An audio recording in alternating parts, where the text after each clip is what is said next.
Shalom, salam damai sejahtera di dalam nama Tuhan Yesus Kristus. Apa kabarnya hari ini? Tentunya baik-baik bukan? Atau ada di antara kalian yang saat ini sedang sakit? Mungkin juga ada yang lagi sedih, lagi galau. Ayo semangat. Firman Tuhan mengatakan bahwa hati yang gembira adalah obat. Sekali lagi saya katakan, firman Tuhan menyatakan hati yang gembira adalah obat. Jadi, jika kalian saat ini sedang sedih, sedang galau, dan pengen sehat, kalian harus bergembira. Ayo katakan kanan, kiri kalian. Ayo gembira, ayo senang. Karena hatimu bisa senang dan kamu akan sehat. Hari ini selama 30 menit ke depan kalian akan ada bersama dengan Ibu Trimariati dalam acara pendidikan agama Kristen. Jangan sampai ketinggalan, luangkan waktumu, duduk di tempat, ambil Alkitabmu, ambil catatanmu, kita akan belajar bersama-sama. Sebelum kita memulai pembelajaran hari ini, ayo kita berdoa dulu. Ya, berdoa serius. Kita berdoa datang kepada Tuhan. Tuhan Yesus, terima kasih untuk kesempatan yang indah ini. Kami boleh ada di sini. Kami mau belajar pendidikan agama Kristen. Tuhan berkati kami. Di dalam nama Tuhan Yesus, kami sudah berdoa. Haleluya. Amin. Oke. Baik. Hari ini kita akan belajar tentang materi bab 3 dari kelas 9, yaitu gereja yang hidup di dunia. Gereja yang hidup di dunia.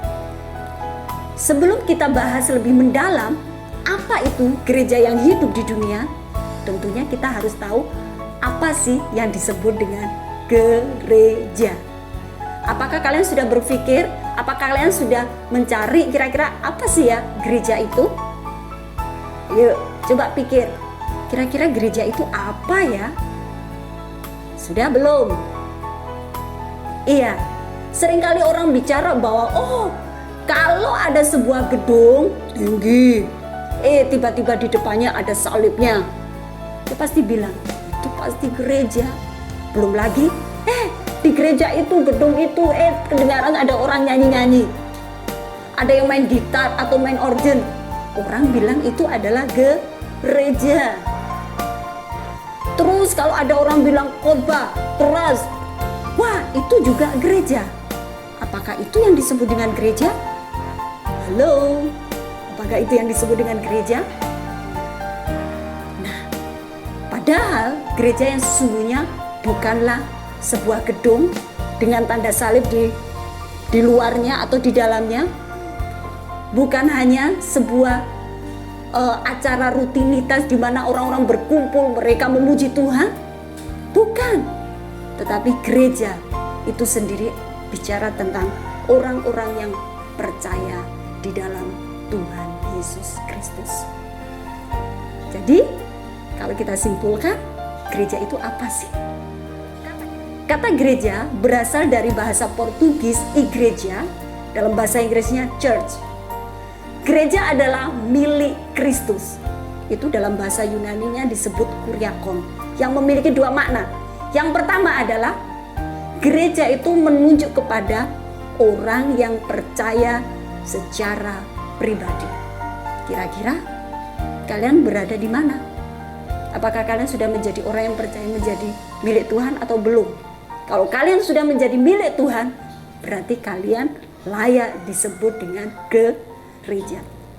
Pengertian yang kedua, gereja menunjuk kepada tempat yang dikhususkan untuk peribadatan. Seperti yang Putri sampaikan tadi, bahwa ketika orang datang ke gereja berkumpul memuji Tuhan dalam sebuah gedung, itu disebut dengan juga gereja, tapi dalam pengertian yang kedua.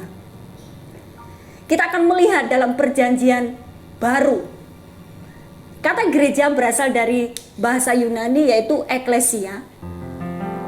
Kata ini adalah kata majemuk, yaitu penggabungan preposisi antara ek keluar dan kata kerja kaleo yaitu memanggil, yang secara literal dapat diartikan bahwa orang-orang yang dipanggil keluar dari dosa kepada keselamatan, dari kematian kepada hidup, dari tawanan iblis kepada kemerdekaan di dalam Kristus.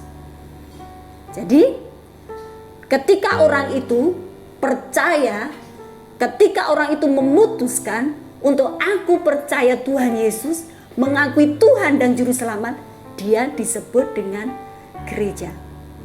Jadi jangan salah kaprah kalau kita bilang bahwa apa sih itu gereja? Gereja bukan gedung, gereja bukan hanya orang-orang yang kumpul memuji Tuhan, bukan. Tetapi yang disebut dengan gereja adalah you and me, orang-orang yang percaya di dalam Yesus. Paham? Kembali lagi dengan Ibu Trimariati dalam pendidikan agama Kristen. Oke, kembali lagi ke materi. Gereja yang hidup di dunia. Kira-kira kalau kalian, kalau saya, anak-anak Tuhan disebut dengan gereja, apa yang harus kita lakukan ketika kita hidup di dunia ini? Mau diam saja? Mau acuh tak acuh? Atau ikut-ikutan dengan dunia? Kira-kira bagaimana? Apakah mau seperti itu? Tidak. Tetapi ketika kita katakan bahwa saya adalah gereja Tuhan, kalau saya adalah gereja, saya harus hidup. Gereja yang hidup di dunia adalah yang pertama, yaitu gereja yang memberitakan. Apa? Ulangi sama-sama yuk. Gereja yang memberitakan. Dalam bahasa Yunani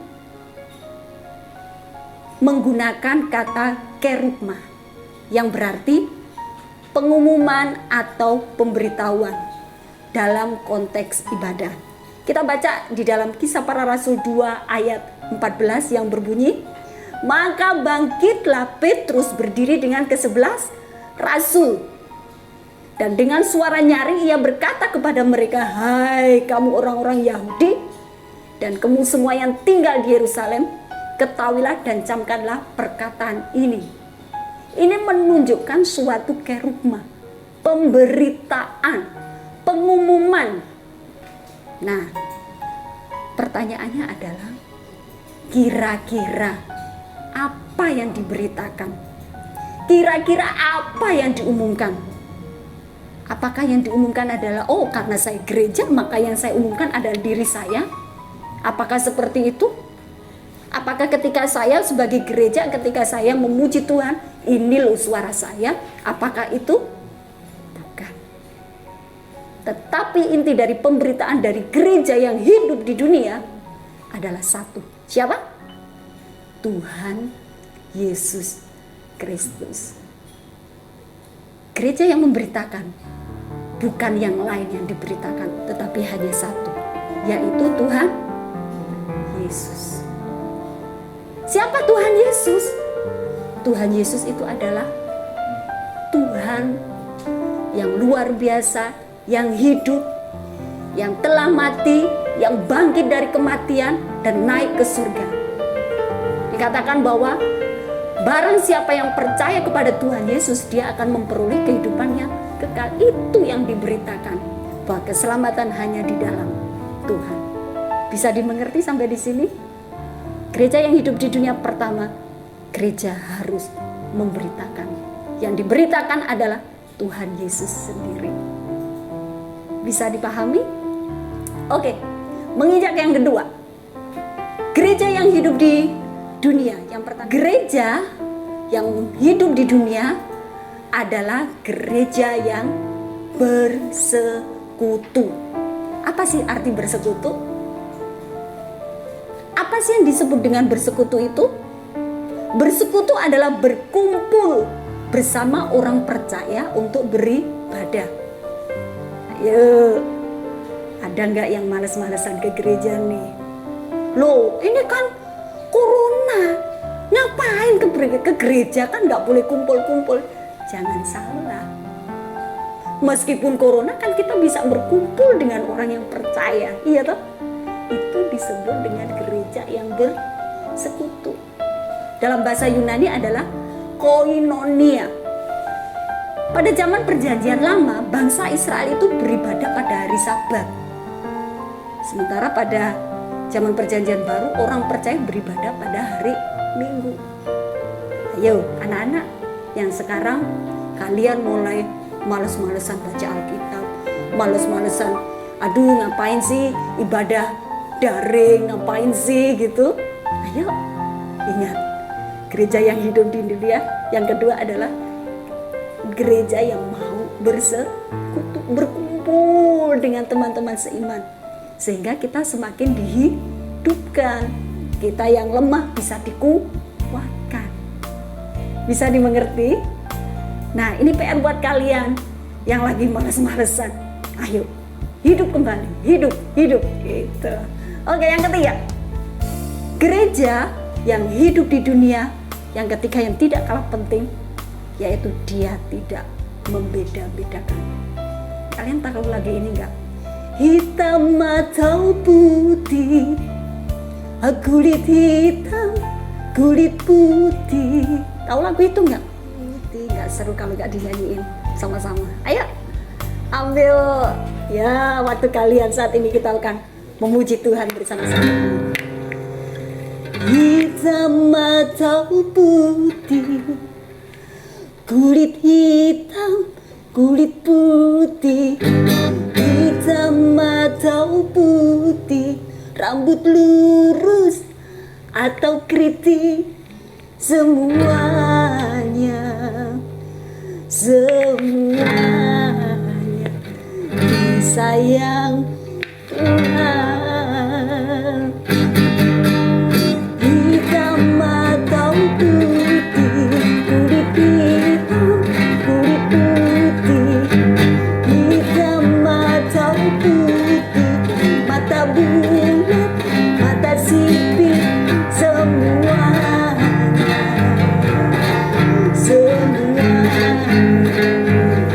sayang Tuhan.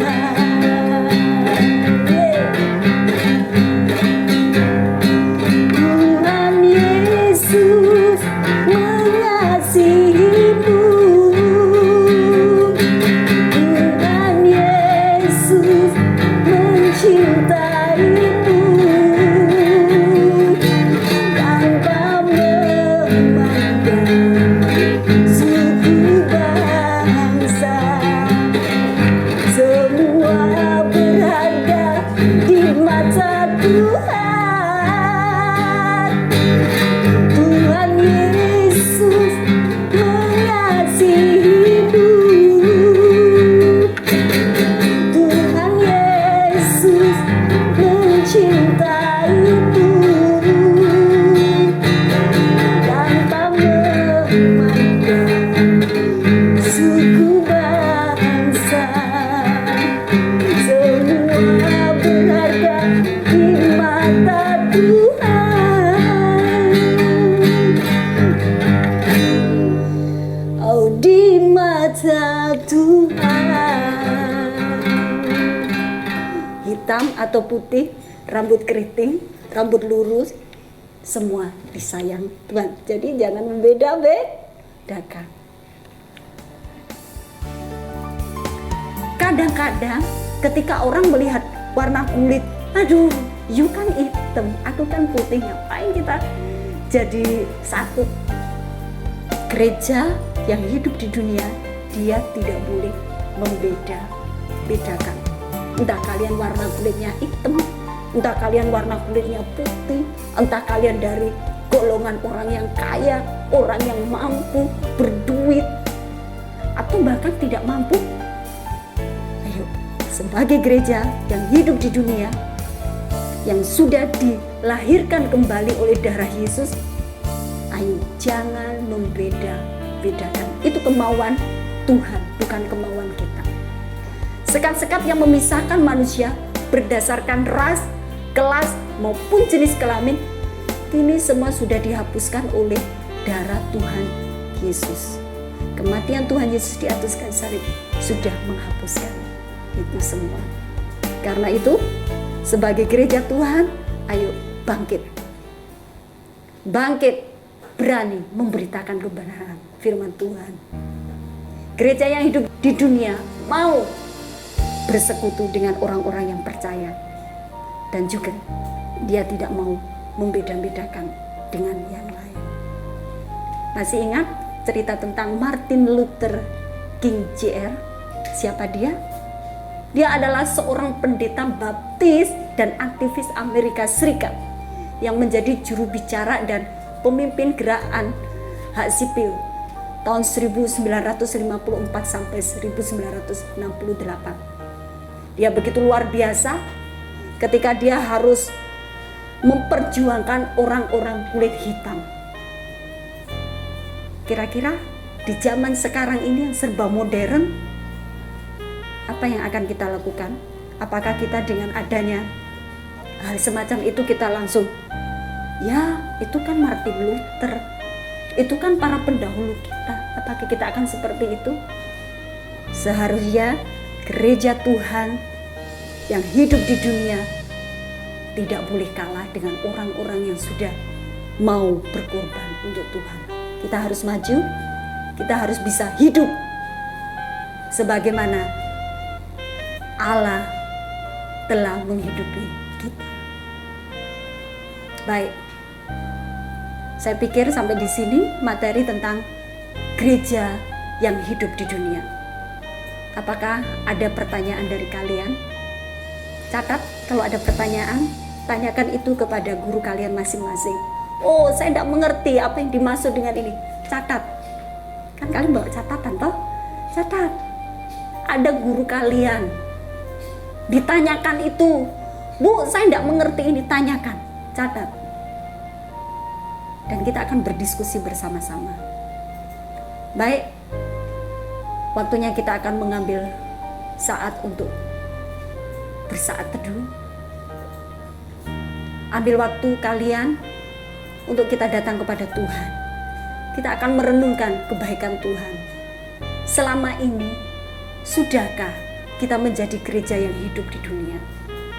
Selama ini, sudahkah kita mau memberitakan Tuhan? Atau justru kita malu-malu? Atau justru kita takut-takut? Selama ini, apakah kita sudah bersekutu dengan Tuhan? Atau justru kita malah malas-malasan? Selama ini ketika kita bertemu dengan orang yang berbeda dengan kita, apakah kita mau merangkul dia? Atau justru no, I hate you, aku tidak mau dengan kamu. Hari ini waktunya kita akan datang kepada Tuhan. Hari ini waktunya kita ambil langkah konkret, langkah yang nyata dari hati kita, bahwa kita mau menjadi gereja yang hidup di dunia. Bukan gereja yang mati, gereja yang hidup, yang melakukan 3 hal tadi. Ya, bisa? Ayo kita datang kepada Tuhan. Kita akan berdoa, minta pimpinan Tuhan agar Allah menolong kita.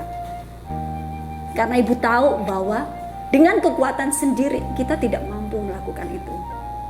Tetapi bersama Dia kita bisa. Kenapa harus takut? Ada Yesus.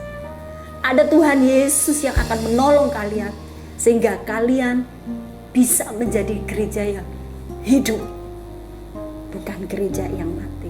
Ini tanggung jawab kita sebagai gereja di zaman sekarang, di masa pandemi ini. Ayo bangkitkan gereja di diri kalian. Bangkitkan itu untuk hormat kemuliaan bagi nama Tuhan. Kita akan berdoa. Bapa di dalam kerajaan sorga, biarlah hamba-Mu selesai berbicara, tetapi Roh Kudus tolong terus berkarya buat kami. Secara khusus kami berdoa buat setiap anak-anak-Mu yang menonton acara ini. Mereka diberkati oleh Tuhan. Urapan Allah turun atas mereka.